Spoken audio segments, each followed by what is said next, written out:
عاشقوں کا دن سہانا آ گیا، سبحان اللہ۔ عاشقوں کا دن سہانا آ گیا، عید نبوی کا زمانہ آ گیا، محترم ہونٹوں پہ نعت مصطفیٰ، محترم ہونٹوں پہ نعت مصطفیٰ، ہاتھ بخشش کا بہانہ آ گیا، سبحان اللہ۔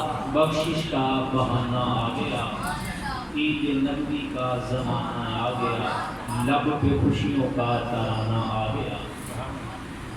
جس گھڑی دنیا تے آئے رحمت للعالمین، جس گھڑی دنیا تے آئے رحمت للعالمین، ڈگ پہ بت، ڈگ پہ بت، کفر دے منہ تے پسینہ آ گیا، سبحان اللہ۔ ڈگ پہ بت، کفر دے منہ تے پسینہ آ گیا۔ ان غریباں تے یتیماں دی خدا نے سن لئی، ان غریباں تے یتیماں دی خدا نے سن لئی، اج پہ کساں دا کنارے تے سفینہ،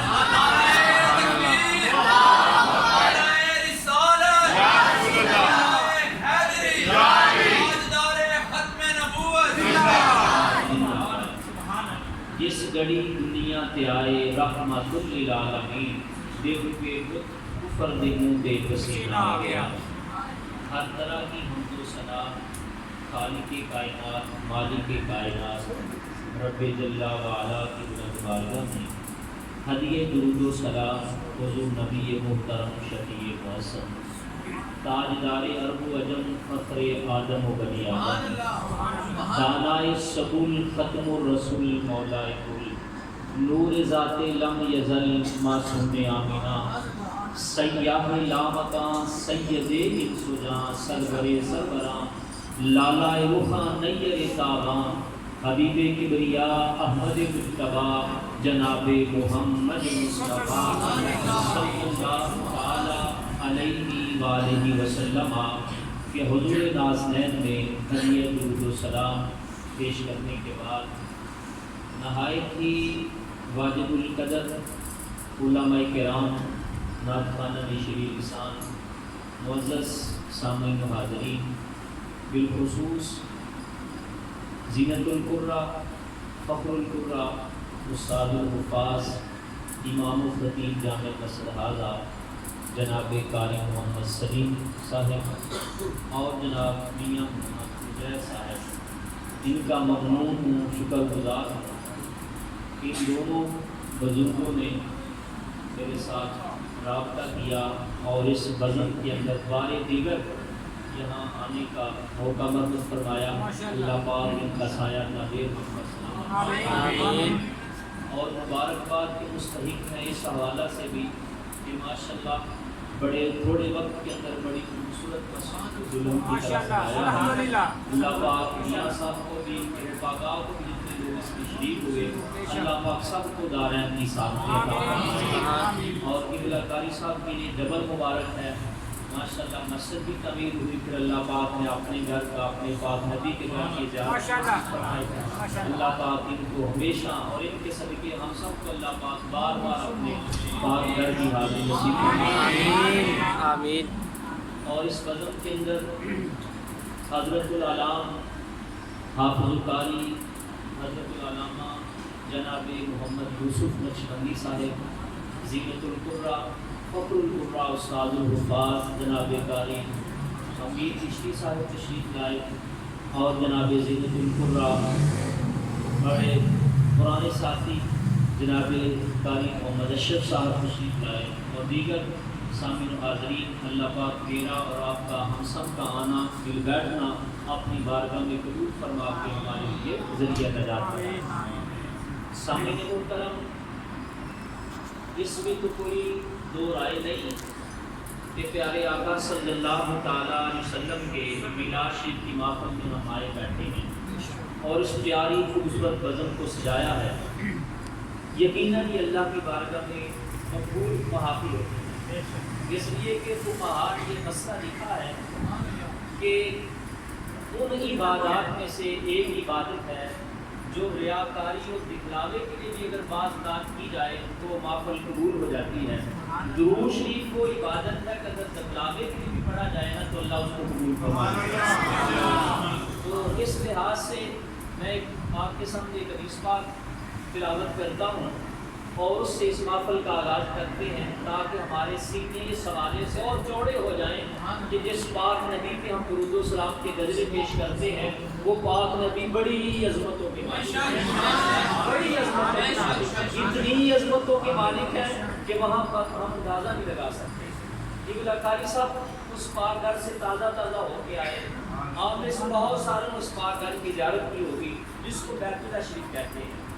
بیت اللہ شریف خانہ کعبہ کی ایک دیوار کے کونے میں پتھر لگا ہے جس کو زمانے والے حجر اسود کہتے ہیں۔ حجر اسود، حجر پتھر کو کہتے ہیں اور اسود کالا۔ یہ حجر اسود جو ہے نا میرے بزرگوں، دوستوں، بیٹوں، بھائیوں، یہ کم از کم ہم اپنے ذہن کے اندر آج اس چیز کو محفوظ کریں۔ حجر اسود ایک جنتی پتھر ہے، یہ جنت سے زمین پہ تشریف لایا۔ جب یہ اولاً زمین پہ تشریف لایا تھا نا حجر اسود، تو میاں صاحب یہ دودھ سے زیادہ سفید تھا۔ بالکل میں حدیث پاک کی بات کر رہا ہوں، ایک نہیں کئی کتابوں کے حوالہ سے۔ یہ دودھ سے زیادہ سفید تھا اور کئی کلومیٹر دور تک اس کی روشنی پھیلی ہوئی تھی۔ سبحان اللہ۔ کئی کلومیٹر دور تک اس کی کرنیں دور تک نظر آتی تھی، اور آہستہ آہستہ ہم جیسے گناہگاروں نے چوما اور اس پتھر میں سب کے گناہوں کا اپنی سینے کے اندر سبحان اللہ، اس لیے اس کا رنگ جو ہے وہ کالا ہو گیا۔ یہاں صوفیاء نے جملہ لکھا ہے اتنی بات کے اوپر کہ اگر وہ حجر اسود پتھر ہو کر گناہوں کو چوسے تو اس کا رنگ کالا ہو جاتا ہے۔ تو ہم گناہ کر کر اپنے دل کو دیکھیں یہ کتنا برا ہو جاتا ہے۔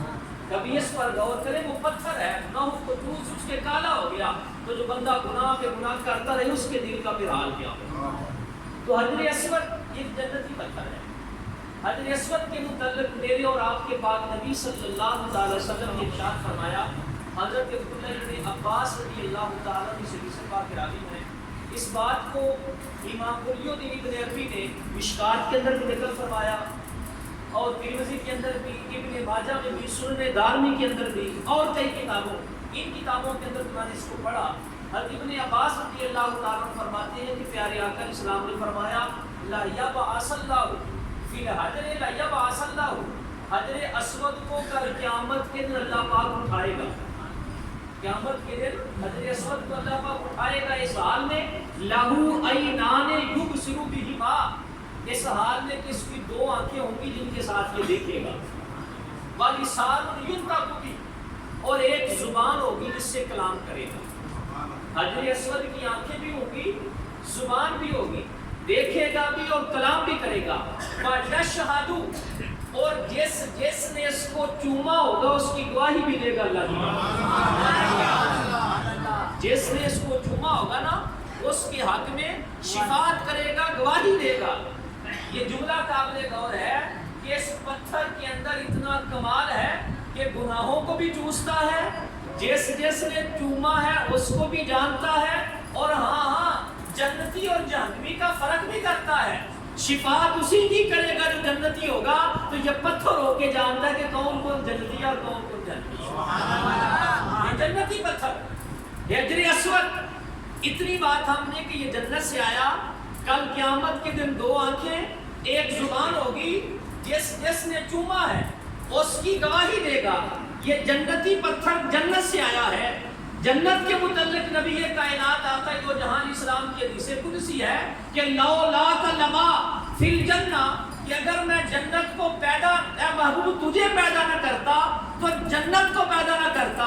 جنت ہو یا کائنات کا ہر گوشہ، یہ سارے کی ساری کائنات صدقہ مصطفیٰ مارز وجود کے اندر آئی ہے، تو جو ساری کائنات حضور کے صدقے بنی، اس میں ایک جنت کا ایک پتھر زمین پہ آیا، اس کے علم کا یہ حال ہے، جب سے کعبہ ہے تب سے حجر اسود ہے، جناب آدم سے آج تک، آج سے قیامت تک سبھی لوگ چوم رہے ہیں۔ جو چوم چکا ہے حجر اسود اس کو بھی جانتا ہے، اس کی نیت کو بھی جانتا ہے۔ جنت سے آنے والے پتھر کے علم کا یہ کمال ہے کہ چومنے والے کو بھی جانتا ہے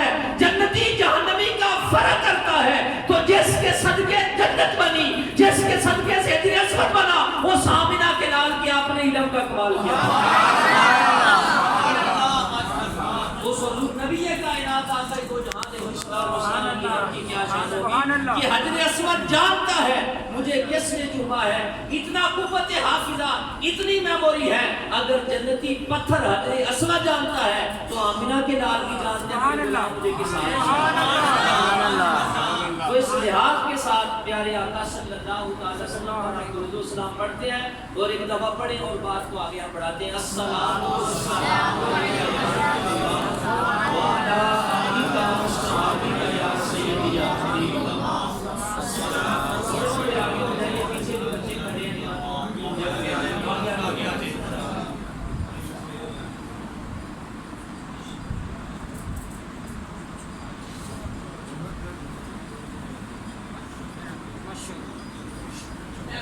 آجو بیٹا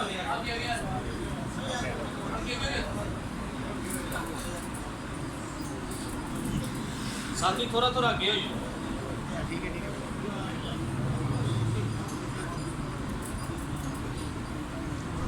سب سے اعلیٰ والا سب سے اعلیٰ والا سب سے بالا والا خلق سے اولیاء، اولیاء سے رسول، رسولوں سے اعلیٰ.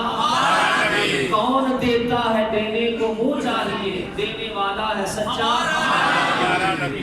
سورہ دہر 29واں سپارہ اس کی پہلی آیت پاک تلاوت کی ہے. اللہ پاک کا قرآن ہے حل اتی علی الانسان حین من الدہر. رب تعالیٰ فرماتا ہے اس انسان پر ایک وقت ایسا بھی آیا، اس انسان پر، میں اور آپ ہم سارے، اس انسان پر ایک وقت ایسا بھی آیا لم یکن شیئا مذکورا کہ یہ ناقابل ذکر چیز تھا. اس انسان پہ ایک وقت وہ آیا کہ یہ ناقابل، اس قابل نہیں تھا کہ اس کا ذکر کیا جائے، یہ مذکور نہیں تھا، قابل ذکر نہیں تھا. اس انسان پر ایک وقت ایسا بھی آیا. کون سا وقت ایسا آیا؟ جب میں اور آپ دنیا میں نہیں آئے تھے، امی کے پیٹ میں تھے یا باپ کی پشت میں تھے، تو اس حال کے اندر تھے کہ انسان کا وہ وقت جو تھا وہ قابل ذکر نہیں تھا. انسان پر ایک وقت ایسا بھی آیا کہ یہ ناقابل ذکر تھا، قابل تعریف نہیں تھا، اس کا ذکر ہی نہیں تھا اس انسان پر. یعنی جب اس پہ ہم نظر دوڑاتے ہیں تو انسان پر ایک وقت ایسا آیا، جناب آدم سے لے کے جناب عیسیٰ تک اور پھر تمام نسل انسانی پر ایک وقت ایسا آیا کہ یہ ناقابل ذکر تھا. ہاں جب تاریخ انسانی پہ نظر دوڑائی تو ایسا ہی تھا کہ انسان ناقابل ذکر تھا. ایک وقت ایسا آیا، مگر ہاں اس کائنات میں ایک ہی ہستی ایسی ہے، اس کائنات کے اندر ایک ہی ذات ایسی ہے جو ابھی دنیا میں نہیں آئی، ابھی اس کا وجود نہیں آیا، ابھی وہ دنیا میں پیدائش نہیں ہوئی، مگر ورفعنا لک ذکرک کی شان اس کی پہلے بیان ہوا. اس انسان پر ایک ذکر وقت ایسا بھی آیا کہ یہ ناقابل ذکر تھا، مگر ایک ہستی ایسی ہے جس کا ذکر دنیا میں آنے سے پہلے بلند ہو چکا تھا. اگر یوں نہیں تو ایسے ہم سمجھے جب میں دنیا میں نہیں آیا تھا، پیدا نہیں ہوا تھا تو میرا ذکر نہیں تھا، آپ نہیں پیدا ہوئے تھے آپ کا ذکر نہیں تھا. اور آگے پڑھتے چلے جائیں، جس کا مرضی نام لے لیں، جب نہیں آئے تھے تو ذکر نہیں تھا، لیکن پیارے آقا علیہ السلام کا ذکر تب بھی تھا. کیسے تھا؟ جناب عیسیٰ نبی علیہ السلام اپنی امت کو انجیل پڑھا رہے تھے، ذکر مصطفیٰ ہو رہا تھا. جناب موسیٰ نبی علیہ السلام تورات کا سبق دے رہے تھے، ذکر مصطفیٰ ہو رہا تھا. جناب داؤد نبی علیہ السلام اپنی قوم کو زبور کا پیغام دے رہے تھے، ذکر مصطفیٰ ہو رہا تھا. اور آگے چلے جاتے ہیں، جناب یونس مچھلی کے پیٹ کے اندر جا رہے تھے، ذکر مصطفیٰ ہو رہا تھا. جناب یوسف نبی کنویں کے اندر چھلانگ لگا رہے تھے، ذکر مصطفیٰ کے ترانے بلند ہو رہے تھے. جناب ابراہیم علیہ السلام اپنے بیٹے کی گردن پہ چھری چلا رہے تھے، ذکر مصطفیٰ ہو رہا تھا. چیخہ نمرودی میں چھلانگ لگائی جا رہی تھی، ذکر مصطفیٰ ہو رہا تھا. اور آگے چلے جاتے ہیں، جناب نوح نبی علیہ السلام کشتی نوح تیار کر رہے تھے، ذکر مصطفیٰ ہو رہا تھا. پہلے انسان، پہلے نبی اور پہلے بشر جناب آدم نبی علیہ السلام توبہ کر رہے تھے، ذکر مصطفیٰ ہو رہا تھا.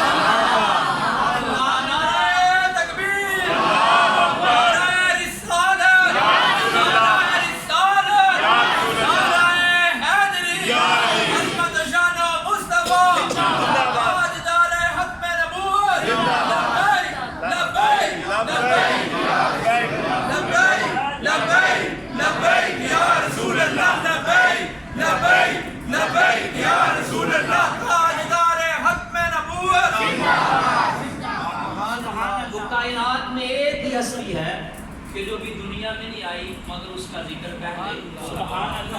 آگے سلسلے کے اندر چند باتیں کہ پیارے آقا علیہ السلام کا ذکر پاک آپ کی ولادت سے قبل بھی کس انداز میں ہو رہا تھا۔ اس سلسلہ کے اندر پہلی حدیث پاک میں نے پہلے بھی